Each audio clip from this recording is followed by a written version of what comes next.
Unterschätzen. Wir sind zwar ein starkes Team, aber wir dürfen die anderen nicht unterschätzen.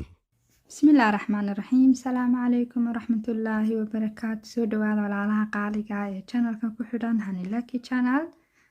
walaalaha dhigta casharka doojka ah kelmadaheena inoo socon jiray ee channelka ka baxayay kelmad kamid insha Allah ayaynu dhiganaynaa maanta. Unterschätzen. Unterschätzen. Unterschätzen. Unterschätzen micnaheedu waxa weeyaan dhayalsan ama dhayalsasho, inaad wax dhayalsatid, inaad rumaysan tahay inuu qofkani kaa daciifsan yahay oo kale. Tusaale: Wir sind zwar ein starkes Team, aber wir dürfen die anderen nicht unterschätzen.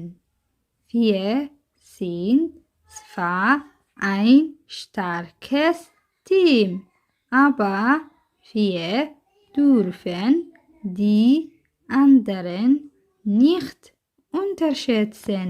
oo micnaheedu tahay waxaanu nahay koox adag, laakiin waa inaynaan dhayalsan kuwa kale. yacni kooxda kale aan isku dhacayno yaynaan dhayalsanin inagoo ah koox adag, yacni inaynaan dhayalsanin kooxda kale, oo inaan yacni aaminin ama aynaan u malaynin inay naga daciifsan yihiin, inaynaan aaminin oo aynaan dhayalsan. Wir sind zwar ein starkes Team, aber wir dürfen die anderen nicht unterschätzen.